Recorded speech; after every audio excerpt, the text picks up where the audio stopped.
শাবান মাসে আল্লাহ নবী সাল্লাল্লাহু আলাইহি সাল্লাম স্বয়ং নিজেই বেশি রোজা আদায় করতেন। বলেন না সুবহানাল্লাহ। হযরত ওসমান ইবনে যায়েদ রাদিয়াল্লাহু তাআলা আনহু হতে বর্ণিত, তিনি বলেন, আমি বললাম, ইয়া রাসূলুল্লাহ, ইয়া হাবিবাল্লাহ, নবী গো, ইন্নী আরাক তাসুমু ফি শাহরি মা লা আরাক তাসুমু ফি শাহরি মা তাসুমু ফি। বলেন না সুবহানাল্লাহ। আমি আপনাকে একটি মাসে এত বেশি রোজা রাখতে দেখি নাই যেইভাবে এই মাসে রোজা রাখেন। অন্য কোন মাসে এত রোজা রাখতে দেখি নাই যেইভাবে আপনি শাবান মাসে রোজা রাখেন। বলেন না সুবহানাল্লাহ। নবী করিম সাল্লাল্লাহু আলাইহি ওয়া আলিহি ওয়াসাল্লাম বললেন, আইয়ু শাহরি, এটা কোন মাস?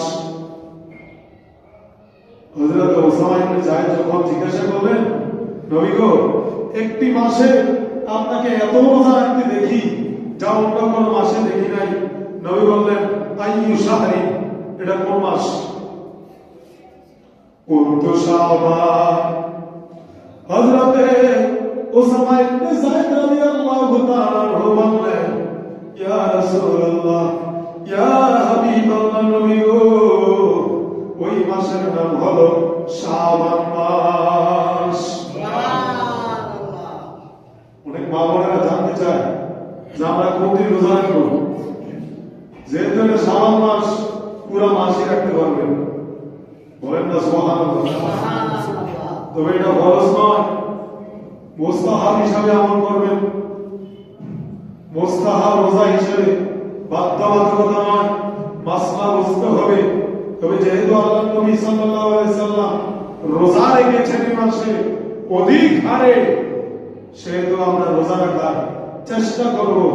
শরীরে যদি কুলায় পুরা মাস রাখেন, যদি সামর্থ্য হয় 15 দিন রাখেন, যদি শক্তি কুলায় সপ্তাহখানিক রাখেন, যদি এর চাইতেও না পারেন কমপক্ষে একদিন শবে বরাতের পরের দিন রোজা রাখেন। আল্লাহ তাআলা কবুল করুন। বলেন না আমিন। রাখবেন নি? ওয়াজ করে গেলাম, একজন যদি আমল না করে এই ওয়াজের কোন দাম আছে? নাই।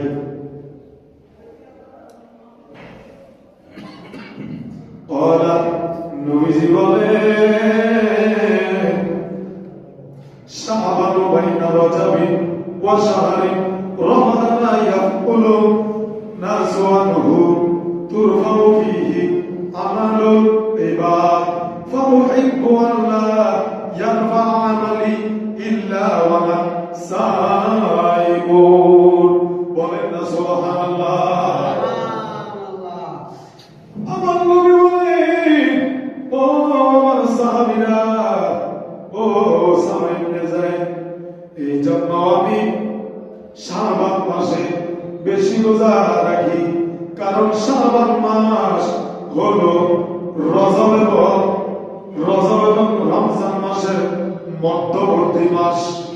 এই মাসের নাম হলো শাবান মাস। এই শাবান মাসে প্রতিটা মানুষের ইবাদত বন্দেগী ওজন করা হয়। কি করা হয়? কি করা হয়? ওজন। হ্যাঁ, তোমরা সিপুরে নবীজি বলে,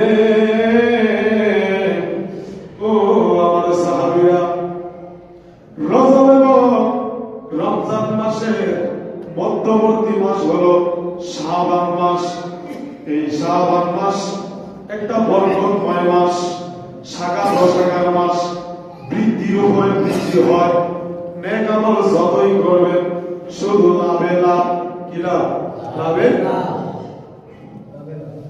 ছোটবেলা আমি আমার বাবার সাথে, আল্লাহ আমার আব্বাকে জান্নাতের উচ্চ মানের নসিব করবে, আমি বলেন। আমার বাবা ছিল একজন ছোট মানুষ, কারো ক্ষতি করতো না, নিজে যা ইনকাম করতো সেই ইনকাম অনুযায়ী সংসার চালাইতো। আজকে আলহামদুলিল্লাহ কামেল মাস হাদিস শেষ করলাম, মুফতিও এই আগামী 2 দিনের ভিতরে পরীক্ষাও শেষ। আলহামদুলিল্লাহ বলেন, খালি রেজাল্ট দিল। আমার বাবা আমাকে দেখে যেতে পারে না, তখন আমি ক্লাস 2 ছিলাম। কত কষ্ট, কত দুঃখ এই বুকের মধ্যে চেপে আসছে। আল্লাহ তাআলা এই মসজিদের খেদমতের উসিলায় আমার আব্বা আমার কবরটাকে যেন বেহেশতের বাগান বানিয়ে দেয়, এবং আপনাদেরও বংশবনীয়দের মধ্যে যারা কবরস্থ হয়ে গেছে তাদেরকেও যেন আল্লাহ মাফ করে দেয়। আমি আব্বার সাথে যখন বাজারে যেতাম, চাউল কিন্তু চাউলের কদম সালবে ভারী যারা আছে ওনারা একেবারে এভাবে বলতো না, শুরুই করতো লাভ লাভের লাভ, মানে ওনার যাতে লাভ হয় উনি বরকত দিয়ে এই শব্দটা ইউজ করতেন। বলেন মারহাবা। প্রতিটা ব্যবসায়ী চায় তার ব্যবসা যেন বরকত হয়। আল্লাহুম্মা আমিন বলেন। এখানে অনেক মুসলিম আছে, ব্যবসায়ী মানুষ, চাকরিজীবী মানুষ, অনেকে আছে দিনে দিনে খায়, রিক্সা চুকিয়ে খায়। আল্লাহ তাআলা সকলকে যেন সকলের ইনকামের মধ্যে বরকত দান করে। আমি বলেন না ওই লাভ সদরাস তো সাবান মাস কি লাভের মাস। কিসের মাস? লাভের মাস। আমার নবীজি বলে আমি শাবান মাসে এই জন্য বেশি বেশি রোজা রাখি, কারণ হলো এই শাবান মাসে সকলের আমলনামা ওজন করা হয়। আমিও নবী নিজে চাই আমার আমল যাতে করে বেশি হয়, এই জন্য আমি শাবান মাসে রোজা রাখি। হাদিসের সাবস্টেন্স মোটামুটি বুঝতে পেরেছেন। যদি আপনি বেশি বেশি ইবাদত করেন, জিকির করেন, রোজা রাখেন, কোরআন তেলাওয়াত করেন, দুরূদ শরীফ পড়েন, মিলাদ কিয়াম করেন, গরীব দুঃখী অসহায় ফকির মিসকিনদেরকে যদি দান সদকা করেন, তাহলে এই সমস্ত ফরজ ইবাদত সহ, সুন্নাত ইবাদত সহ, ওয়াজিব ইবাদত সহ, নফল ইবাদত সহ, মুস্তাহাব ইবাদত সহ সমস্ত ইবাদত এই শাবান মাসের মধ্যে আল্লাহ তাআলা ওজন করে। আমরা কি চাই কি চাই না যে আমাদের ওজন আল্লাহ তাআলা বেশি হোক, আল্লাহ তাআলা দান করুক? আমরা চাই কি চাই না? আল্লাহ কবুল করুক। বলেন আমিন। কিতাব থেকে দেখে দেখে বলতেছি বাবা, কারণ আল্লাহ তাআলা আমাদেরকে তৈরি করেছেন আল্লাহর ইবাদত করার জন্য। নিজের জীবিকা চালিয়ে যতটুকু থাকবে ততটুকু সংসারের মধ্যে খরচ করবেন। সংসারের মধ্যে খরচ করা সদকা তুল্য। বলেন না সুবহানাল্লাহ। কি তুল্য? যারা স্বামী হয়েছেন, যারা পরিবারের হাল ধরেছেন, তারা যে কত বড় ভাগ্যবান এও আসলে হয় না। আপনি আপনার স্ত্রীর মুখে খাবার দিচ্ছেন, কাপড় তুলে দিচ্ছেন, সংসারের ছেলে মেয়ে নাতি পুতি তাদের দায়িত্ব নিচ্ছেন। প্রতিটা খরচ আপনার আমল নামায় আল্লাহ তাআলা বলবেন আসরের ময়দানে রজব মাসে। বলেন না সুবহানাল্লাহ। ভালো ভালো খাবার খাওয়ার চেষ্টা করবেন। আমাদের মধ্যে অনেকে আছে বকিলতা করে, সেভ করে সম্পদ, সেভ করতে করতে একদিন হঠাৎ করে চলে গেছে, আত্মাটারে আর দিয়া যাইতে পারে নিজেও খাবেন, ভালো খাইলে সুস্থ থাকবেন, সুস্থ থাকবো। খারাপ খাইবেন, পাশের লোকে খাবার ভালো খাচ্ছে, ভালো করতেছে, আল্লাহ আপনাকে যা দিচ্ছেন ওই রিজিক তো একজনের নাম, রাজ্জাক তো একজনের নাম, উনি ব্যবস্থা করবেন। তবে চেষ্টা চালিয়ে যেতে হবে। আল্লাহ কবুল করুন। আমিন। 2 নম্বর হাদিস, আম্মা হযরত আয়েশা সিদ্দিকা রাদিয়াল্লাহু তাআলা আনহু হতে বর্ণিত, আহাব্বু শুহুরি ইলা রাসূলিল্লাহ, সবাই বলুন সাল্লাল্লাহু আইয়াসুমাহু শাবান সুম্মা ইয়াসিলুহু বিরমাদান। উচ্চ আওয়াজে বলেন সুবহানাল্লাহ। রাসূল আকরাম নূরে মুজাসসাম সাল্লাল্লাহু আলাইহি ওয়া আলিহি ওয়াসাল্লামের কাছে সবচাইতে প্রিয় মাস হলো শাবান মাস। কি মাস? গত মাসে আলোচনা করেছি রজব মাস হলো আল্লাহর মাস। কার মাস? শাবান মাস হলো আমার নবীর মাস। রমজান মাস হলো উম্মতের মাস। বলেন না সুবহানাল্লাহ। যেহেতু এই মাসটা আমার নবীর মাস, এই মাসে কমপক্ষে ঘরে ঘরে একটা মিলাদ মাহফিলের আয়োজন করবেন, দান সদকার ব্যবস্থা করবেন, শবে বরাতের জন্য প্রস্তুতি নেন। আল্লাহ তাআলা শবে বরাতের উসিলায় আল্লাহ তাআলা সকলকে যেন মাফ করে দেয়। সবাই বলেন আমিন। ইসলামী ফাউন্ডেশন থেকে 2026 সালে 3 তারিখ দিবাগত রাত শবে বরাত। বলেন না সুবহানাল্লাহ। বাংলাদেশে যত মৌলভী আসেন না কেন, শবে বরাতের বিরুদ্ধে যতই ফতোয়া দেন না কেন, যেহেতু আল্লাহর কোরআন দলিল হাদিস দলিল অভাব নেই, শবে বরাত বন্ধ হবে না। সহিহ হাদিস অসংখ্য সামনের জুমায় আলোচনা করব, লাইভ সহ ইনশাআল্লাহ। আল্লাহ তাআলা সকলকে কবুল করুন। আমিন বলেন আমিন। এই মাসে তিনি রোজা রাখতেন, অতঃপর রোজা রাখতে রাখতে রাখতে রাখতে রমজান মাস পর্যন্ত পৌঁছে যাইতে। সুবহানাল্লাহ। মনে রাখো, আপনারা তো শুধু সংসারের কাজ করেন, পুরুষরা হয়তো বা পরিশ্রমের কাজ বেশি করে, ওনাদের ক্ষুধা হয়তো বা বেশি লাগে। আপনারা তো শুধু সংসারের কাজ করে, এই শাবান মাসে কিছু আমল করেন, নিয়ত করেন, কমপক্ষে প্রতি সপ্তাহে একটা করে রোজা রাখবো। যদি এর চাইতে বেশি পারেন রোজা রাখেন। আল্লাহ তাআলা আমাদের সকলকে কবুল করুন। সবাই বলেন আমিন। এটা 2 নম্বর হাদিস। 3 নম্বর হাদিস হযরতে আনাস রাদিয়াল্লাহু তাআলা আনহু হতে বর্ণিত। তিনি আমার নবীর খাদেম ছিলেন। বলেন না সুবহানাল্লাহ। নবীজির অসংখ্য খাদেম, কিন্তু খাদিমুন নবী, গোলামুন নবী এই উপাধি কোন সাহাবী পায় নাই, একমাত্র হযরত আনাস রাদিয়াল্লাহু তাআলা আনহু পেয়েছেন। জলিল একজন সাহাবী। বলেন না সুবহানাল্লাহ। নবীজির 10 বছর গোলামি করেছেন, খেদমত করেছেন। নবীজি মানে 1 সেকেন্ড নবীজি কদম থেকে সে দূরে যায় নাই। সুবহানাল্লাহ। এমন একজন সাহাবী, তিনি বলেন, আমার নবীকে জিজ্ঞাসা করা হয়েছে, কিলা ইয়া রাসূলুল্লাহ, নবী গো, আইয়ুস সাওমে আফদাল। ইয়া রাসূলুল্লাহ, ইয়া হাবিবাল্লাহ, নবী গো, ও মায়ের নবী, সবচাইতে ফজিলতপূর্ণ রোজা কি? কোন রোজা, কোন সাওম? নবীজি বলেন, ক্বালা সাওমু শাবানা তাযীমান লিরমাদান। বলেন না সুবহানাল্লাহ।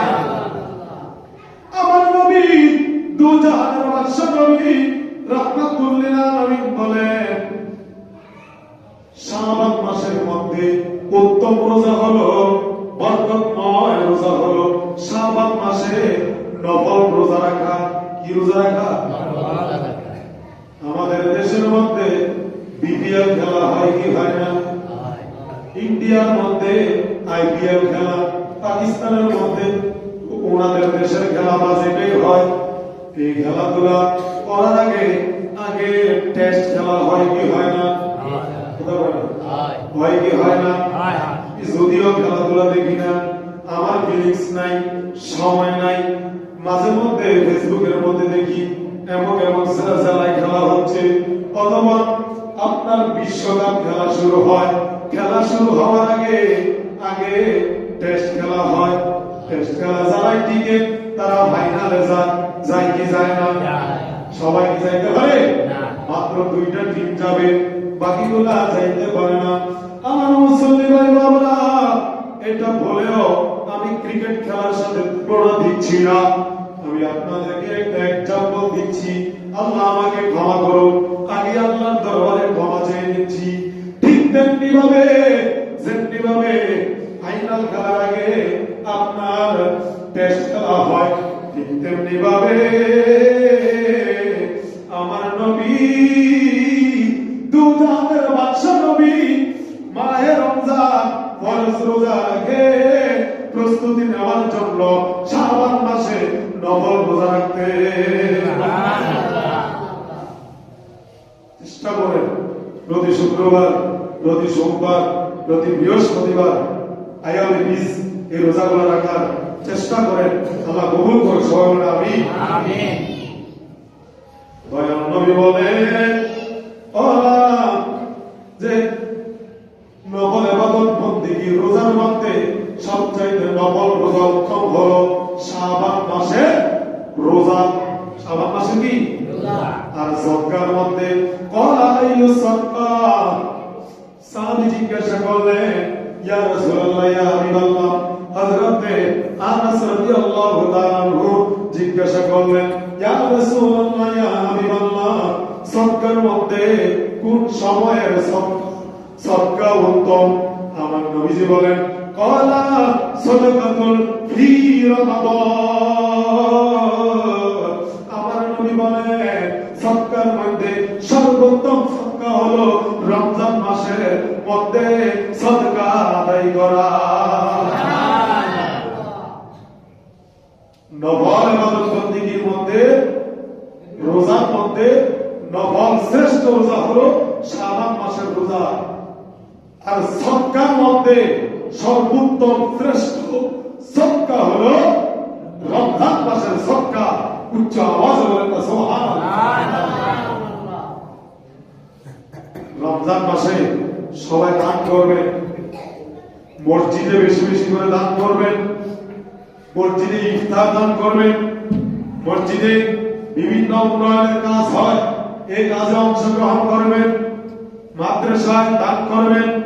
আবার ওই মাদ্রাসায় দিবেন না যেই মাদ্রাসায় রাসূলুল্লাহ দুশমনি করে, ওই মাদ্রাসা দেওয়া হারাম হারাম হারাম। জোরে বল ঠিক কি না? রোজার বাংলাদেশে কি এমন মাদ্রাসা আছে রাসূলুল্লাহ দুশমনি করেন?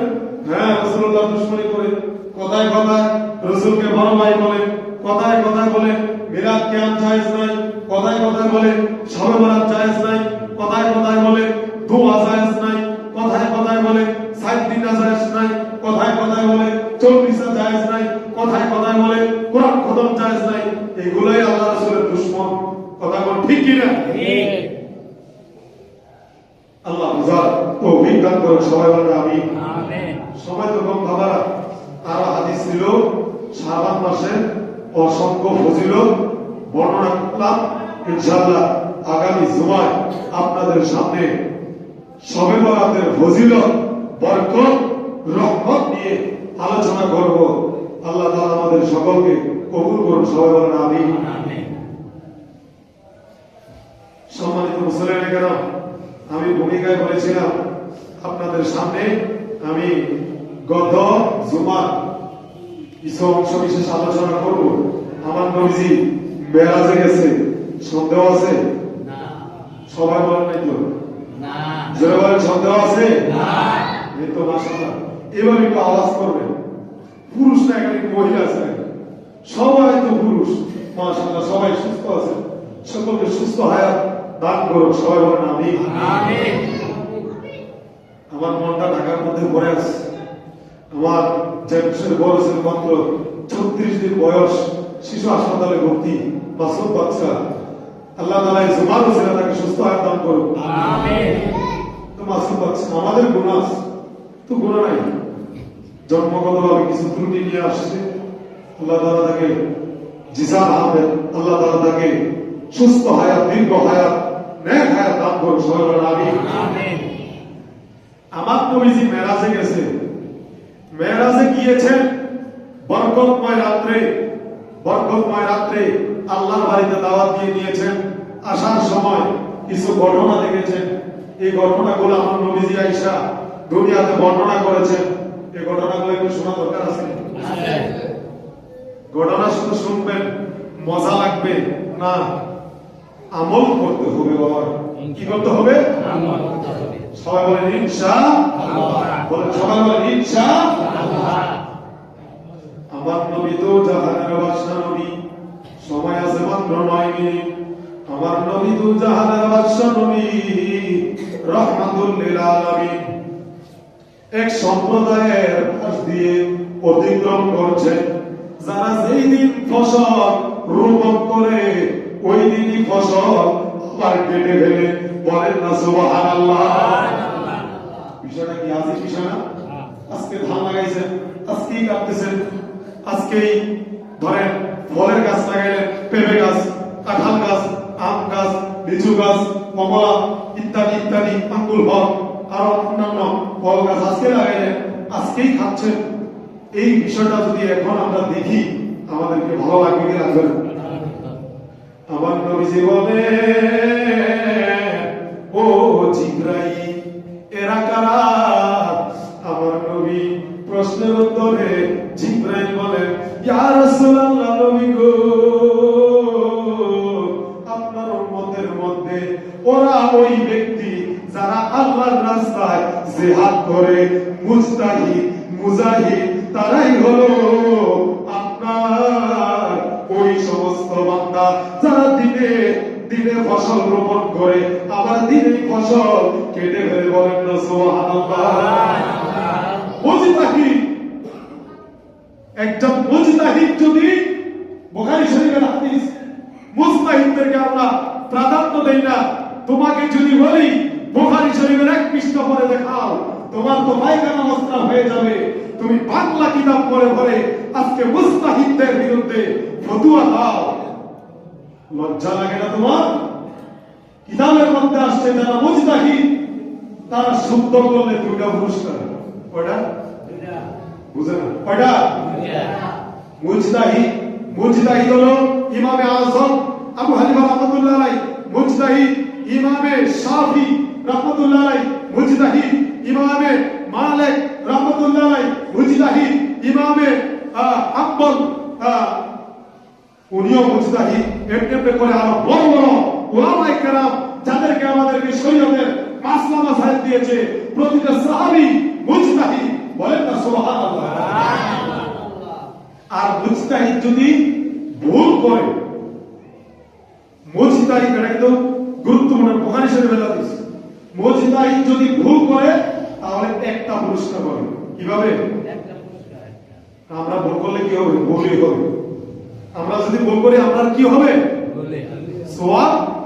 আর মুজতাহিদ শুদ্ধ করলে 2টা পুরস্কার, ভুল করলে 1টা পুরস্কার। বলেন না সুবহানাল্লাহ। প্রতিটা সাহাবী মুজতাহিদ, প্রতিটা তাবী মুজতাহিদ, প্রতিটা ইমাম মুজতাহিদ। যুগ যুগ ধরে 1400 বছর হয়ে এই পর্যন্ত মাযহাবদের অনুসরণ হয়ে আসছে। আজকে বাংলা কিছু কলেজে পড়ে, মাদ্রাসা যারা পড়ে, তারা কিন্তু মাযহাবের বিরুদ্ধে কথা বলে না। বেশিরভাগ যারা মাদ্রাসা পড়ে, কারণ তারা তো ফিকহ ফতোয়া পড়ে, কারণ ফিকহ ফতোয়া দিতে হলে মুজতাহিদ লাগবে। বলেন না সুবহানাল্লাহ। হাদিসে নবীজি বিবাহ শাদী করেছেন 9টা, 10টা, 11টা, আছে না নাই? আছে। তোমার জন্য কি জায়েজ আছে? ওইটা নবীর জন্য খাস, আমাদের জন্য কি না জায়েজ? নাই। কথা বলে জায়েজ নাই। আল্লাহ তাআলা বুঝার তৌফিক দান করুন। সবাই বলেন আমিন। ওখানে গেলে আবার বিশাল বড় ঘটনা। আমার নবীজি সাল্লাল্লাহু আলাইহি সাল্লাম এক দলের পাশ দিয়ে গমন করতেছেন, যাদের মাথায় পাথরের আঘাত করতেছে, বলেন না নাউজুবিল্লাহ। পাথরের আঘাতে ওই ব্যক্তির মাথা দ্বিখণ্ডিত হয়ে যাচ্ছে, আবার সাথে সাথে জোড়া লাগতেছে। আমার নবী বললেন, হে জিবরাইল, এরা কারা, এদের এই করুণ পরিস্থিতি কেন? জিবরাইল বললেন, ইয়া রাসূলুল্লাহ, নবী গো, এরা হচ্ছে আপনার ওই উম্মত, ওই বান্দা, যেই বান্দারা দুনিয়াতে ফরজ নামাজ আদায় করত না, বলেন না নাউজুবিল্লাহ। নামাজ পড়া দরকার আসেনি? কথা কয় আসেনি? আল্লাহ তাআলা সকলকে 5 ওয়াক্ত নামাজ আদায় করার তৌফিক দান করুন, সবাই বলেন আমিন। 3 নাম্বার ঘটনা, আমার নবী আরেক দলের পাশ দিয়ে যাচ্ছিলেন, যাদের লজ্জাস্থানের সামনে এবং পিছনে সিরা ভরা কাপড়, সিরা ভরা কি কাপড়, এবং কাটা জাতীয় জাকুম ফল, দুর্গন্ধময় খাবার খাচ্ছে। আমার নবী জিবরাইল আলাইহিস সালাতু ওয়াস সালামকে জিজ্ঞাসা করলেন, ও জিবরাইল, এরা কারা? আমার নবীর প্রশ্নের উত্তরে জিবরাইল বললেন, ইয়া রাসূলুল্লাহ, ইয়া হাবিবাল্লাহ, এরা হচ্ছে ওই ব্যক্তি যারা যাকাত ঠিকঠাক মতো আদায় করত না, বলেন না নাউজুবিল্লাহ। বাংলাদেশে যদি আমি এই কথা অনেকবার বলেছি, এই মসজিদে, এই মিম্বরে, যদি ঠিকঠাক মতো যাকাত আদায় হতো, আমাদের দেশে গরিব থাকতো না। আরো অনেক ঘটনা আছে, আরো অনেক ঘটনা। আমার নবী সাল্লাল্লাহু আলাইহি ওয়াসাল্লাম আরেক দলের পাশ দিয়ে যাচ্ছেন, তারা 2টা ডেকসি, এক ডেকসির মধ্যে দুর্গন্ধময় নাপাক খাবার তৈরি হচ্ছে, আরেক জায়গায় খুশবু জাতীয় উন্নত মানের বরকতময় গোশত রান্না হচ্ছে, সুগন্ধময়, ধরেন না কাচ্চি, কথার কথা ভালো খাবার। আরেক দিক দিয়ে ফোকা মাগর, দুর্গন্ধময় নাপাক খাবার তৈরি হচ্ছে। জাহান্নামীরা ওই জায়গা থেকে 2 ডেকসির মধ্যে হতে, যে ডেকসির মধ্যে জাহান্নামী খাবার, দুর্গন্ধময় খাবার, ওই খাবার ওনারা খাচ্ছে, কিন্তু ভালো পাত্রের মধ্যে যেই খাবার তৈরি হচ্ছে ওই খাবার খাচ্ছে না। আমার নবী বললেন, জিবরাইল, ও জিবরাইল, এরা কারা? এরা কারা? আমার নবীর প্রশ্নের উত্তরে জিবরাইল বললেন, ইয়া রাসূলুল্লাহ, নবী গো, ও হাবিবাল্লাহ, ও নবী আল্লাহ, এর হলো এমন ব্যক্তি যাদের ভূত পবিত্র স্ত্রী ছিল, স্ত্রী থাকা সত্ত্বেও তারা বেশ্যা মহিলার কাছে রাত কাটাইত, বলেন না নাউজুবিল্লাহ। এটারে কি কয়? ফরকিয়া। এটারে কি কয়? সবাই জোরে না কইলে আর কাইতাম না, বলেন এটারে কি কয়? বাংলাদেশে ফরকিয়া আছে না নাই? শতকরা 90% তালাক হচ্ছে একমাত্র পরকীয়ার কারণে, ঠিক কিনা বলেন? যারা কোর্ট ম্যারেজ করে, যারা কাজী, তারা বলতে পারবে এই বিষয়টা। ওনারা বলে যে শতকরা 90% তালাক ছাড়াছাড়ি হয় একমাত্র পরকীয়ার কারণে। আমার নবীজির প্রশ্নের উত্তরে জিবরাইল বলেন, এটা শুধু পুরুষদের দোষ নয়, মহিলারাও আছে, তাদের ভূত পবিত্র স্বামী থাকতে, ঘরে স্বামী থাকতে তারা বেশ্যা মার্কা পুরুষদের কাছে রাত কাটাইতো, বলেন না নাউজুবিল্লাহ। তাহলে শাস্তি কি খালি পুরুষরা পাবে? মহিলারাও যদি পাপ করে, ওই মহিলারাও পাবে।